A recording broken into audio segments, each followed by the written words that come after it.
From the virtual newsroom of ImpactAlpha, this is your Impact Briefing for Friday, July 16th. I'm Monique Aiken. Today, I'm joined by ImpactAlpha's Dennis Price, who's been writing about diversity in asset management, and more specifically, disclosure. Welcome, Dennis. It's great to be here, Monique.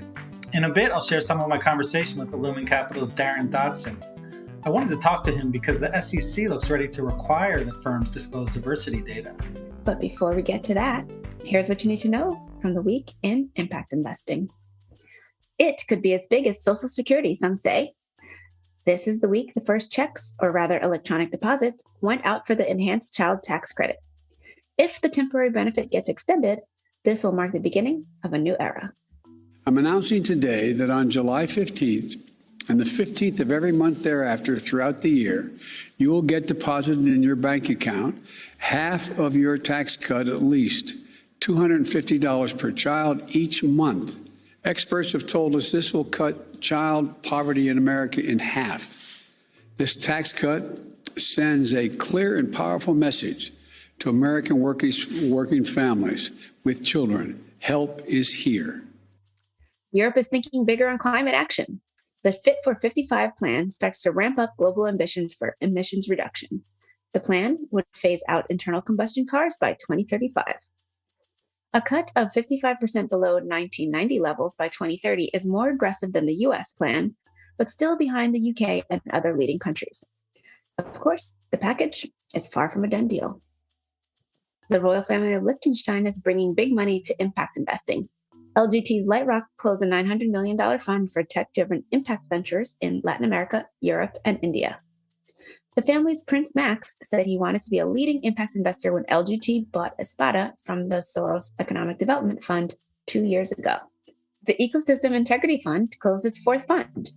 The $250 million fund has already made a half a dozen investments, including in Ampersand, an electric motorbike startup in Rwanda, and the hydrogen electric playmaker Zero Avia. And speaking of electric, the race is on to build a better lithium battery for electric vehicles. SES, based near Boston, and Vercor in France, each raised more than $100 million. SES is among at least a half a dozen battery companies that are going public via a SPAC, or Special Purpose Acquisition Company.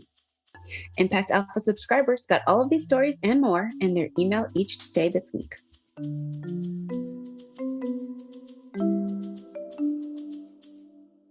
So Dennis, the lack of diversity in asset management is a long-running issue. What's new? You're right, Monique. There's something like 70 trillion in assets under management worldwide. Roughly 1% of that is managed by women and asset managers of color.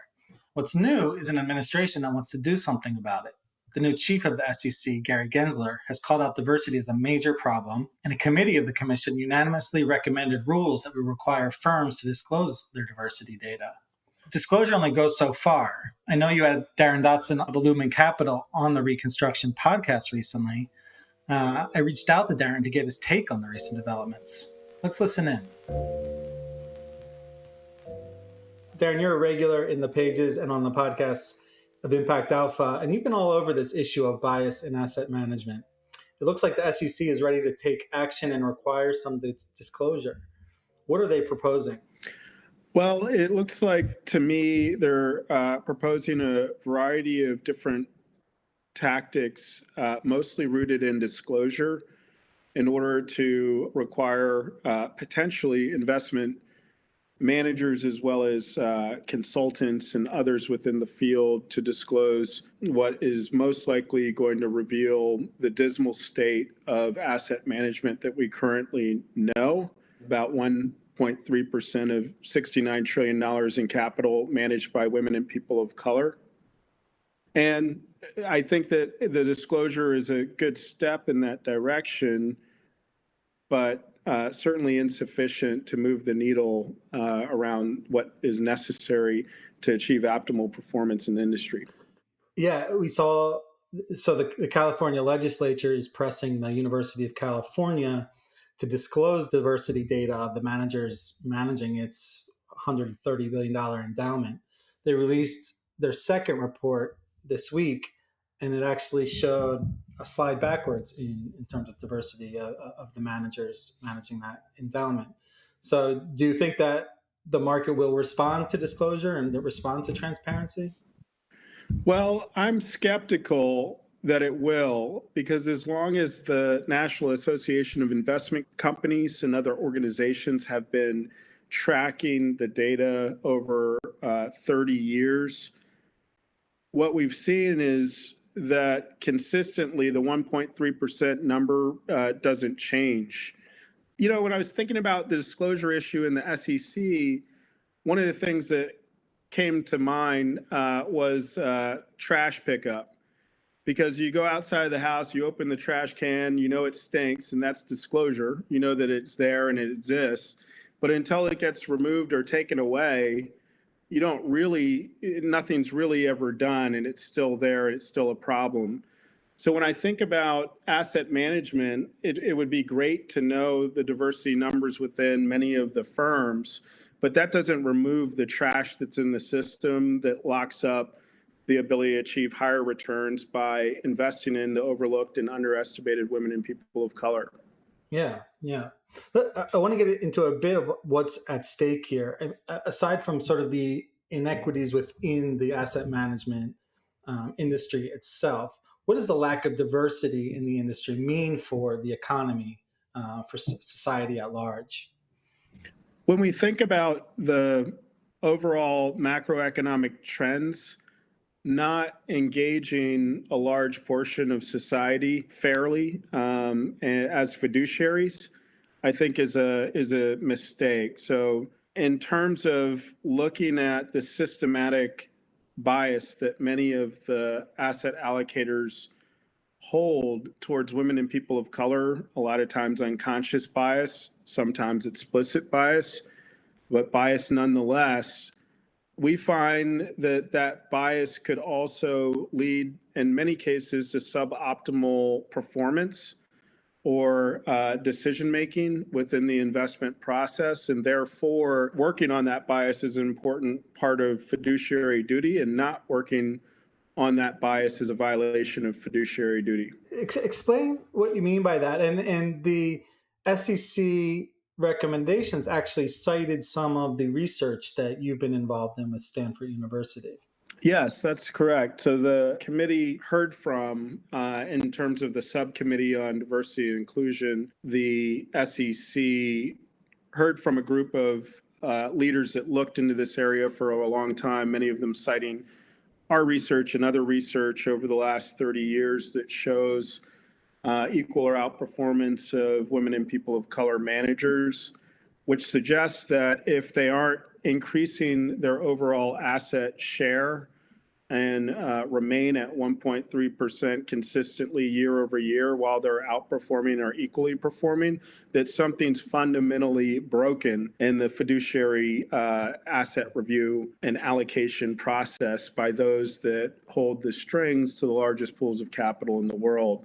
And their processes, the way that they invest and hold those they invest to responsible for outperformance, including the outperformance that can be driven by additionality of adding women and people of color that are so often locked out of the financial system. And that sort of brings us full circle to Illumen Capital. What sort of strategies are you using at Illumen Capital to take on bias in asset management? At Illumen Capital, we're a private equity, venture capital, and investment impact fund of funds. We look at three areas of working towards reducing racial and gender bias. We focus on adding women and people of color to boards. We focus on investing in women and people of color-led companies and working with our funds to do that, and removing the biases that are in the operating systems that might prevent that. And then finally, we work with our funds to hire, promote, and attract diverse talent to their firms and portfolio companies. So those are the areas in which we focus in on at Illumen Capital. And we note that hard work in these areas isn't just to find women and people of color, it's to find the best people in the world, which to us includes women and people of color who are almost certainly locked out of the investment industry. Our research at Illumen Capital builds off of the paper that we wrote and that we just talked about with the Stanford Spark team that has been peer-reviewed and published in the Proceedings of the National Academy of Sciences. And part of what that paper helped to explain, particularly as it relates to policy-oriented issues, is the idea that as Black fund managers outperform, they face more and more bias the higher they perform. So when we A/B tested 180 asset allocators controlling for a number of different variables, we found that asset allocators imagined that Black managers would underperform on executing strategy. And they imagined that Black fund managers would raise less capital. And they imagined these things against exactly similar situated white fund managers at the top ends of performance, but systematically chose the white fund managers without any other information, parallel track records, parallel fund performance in Fund 1 and Fund 2, et cetera. And they just imagined these managers are not able to compete as well for no other reason other than their race.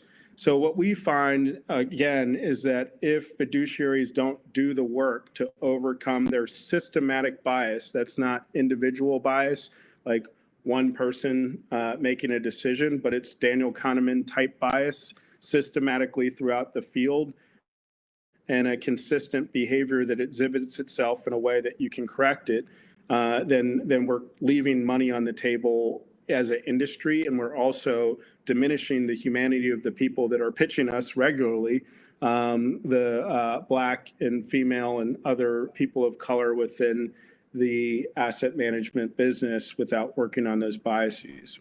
So your thesis, reduce bias, improve performance, drive greater impact. That's right. Our thesis is to invest in the top impact funds in the world and work with them and alongside of them to reduce bias in evidence-based ways and unlock impact and returns. And that impact and returns comes from enabling them to see the overlooked and estimated women and people of color within their investment ecosystem that, if addressed, will lead to outperformance is the thesis. I think we'll leave it there. Thank you, Daryn. We look forward to seeing you again and on Impact Alpha very soon. All right. Well, terrific. It's great to be here with you and look forward to connecting again soon. That's going to do it for your Impact Briefing this week. More all day at ImpactAlpha.com. Subscribe to get full access to the site and the daily brief. Thank you for listening, and thanks to our producer, Isaac Stilk. I'm Monique Aiken, Managing Director for TIP, the Investment Integration Project. Make sure to check back for next week's briefing, and until then, take care.